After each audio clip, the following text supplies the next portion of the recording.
But Lamont Black has been awesome on Twitter. And admittedly, I haven't seen the film, so I didn't see everything that he said and everything that he did in the film.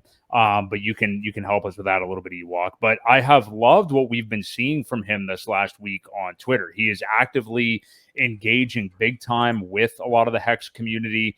And Matty Allen was pointing out last night, he's kind of using the very professorial Socratic method, just kind of asking further questions to create further questions and ultimately answers from HEX users and stuff like that. And I think it's clearly kind of a fact-finding mission of his own too. Sure. I mean, I think he's learning things too, but he's also asking questions of people in the community to learn it. And he's engaging everybody. I think he's doing some awesome stuff. And tomorrow, I'm super excited about this. I believe it's tomorrow.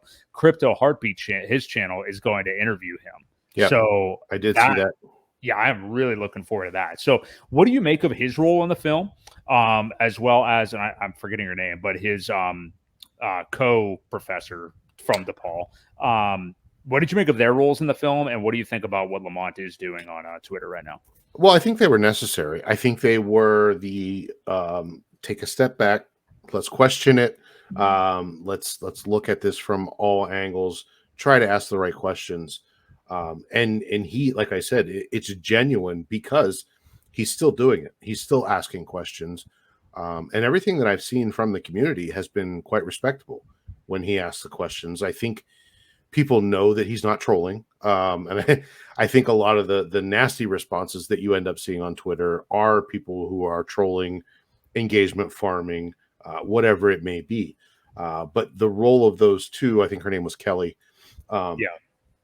The role was quite important, and there was a scene there where Lamont and Kelly sit down with Richard, and they're talking about the different questions, and that's where the whole thing comes up. And he's describing something. He's like, "Well," Richard says, "Well, it just sounds like you just described a 401k," and the look on his face was almost dumbfounded. Like he was like, you could tell it took him back. Right. Maybe that was acting, maybe not. But I think, the reality of the situation was, it does sound like your 401k. And it was a very needed part. It was a very needed part to balance things out. Like you said, it wasn't a puff piece at all. And the characters that those two played, I don't know that, like they said, I don't know that they were characters. I don't think there was a whole lot of acting going on in this at all. Truly honest questions. They want to learn. And Lamont, like I said, is continuing to do that on Twitter. And it's been pretty cool to see him be active, asking the right questions. The one thing that he's still not too sure of, I think he's still stuck on this. What service does HEX provide? He just doesn't get it. That it's a coin that makes more of itself with the value proposition of time. And for some, I don't think they understand that is a value. It is a value, and it is a service. So yeah, like I said, I enjoyed the two of them. They definitely balanced it out to where it did make people ask the right questions too. Not just, I'm going to log in and check out this, this person's YouTube and see what they have to say about it. Unfortunately, you do get a lot of that. When you tell people to do their own research, they go watch somebody else. They don't do their research. Yeah. They do the opposite and go get the opinion of somebody else. Unfortunately, that's how it works. So I think they started to make people realize what the right questions are. What should you be looking into? How do you judge whether a coin is a scam or not? And it was good to that point where I think it gets people pointed in the right direction of how to actually do their own research. So quite needed. I totally agree. I love where he's coming from. And again, talking about like introducing different types of folks into the ecosystem with that messaging and stuff. Again, this is why I think that documentary, especially if and when it does get picked up by a streaming service, and as we get into the bull market, it's just going to have, huge wave effects, and professor like himself, and then him being very visible and things like that, I think is just awesome. So I'm really happy to read his thoughts, and I'm really excited about that interview with Crypto Heartbeat tomorrow.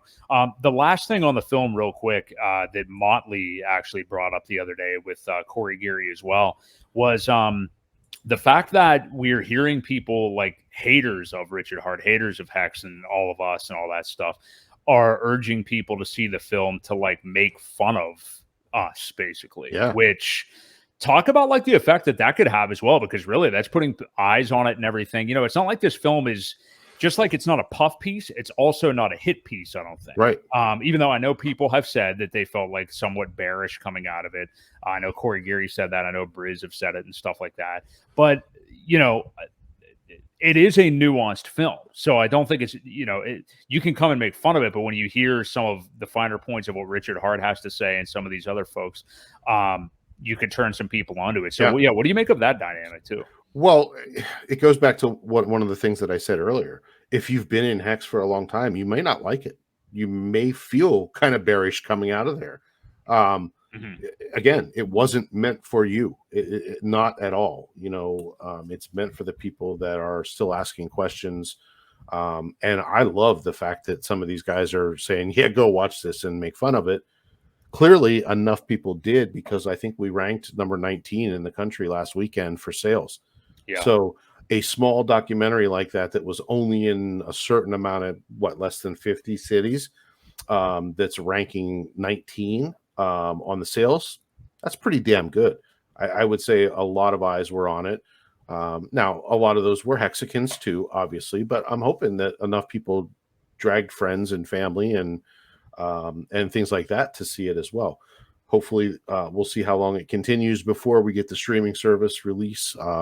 I know they're now moving over to London, at least somewhere in Europe, a couple locations. So, right, yeah, I mean, it's all bullish, and I do agree with Motley that it's a very good thing, just to get people pointed in that direction. The SEC adds to it.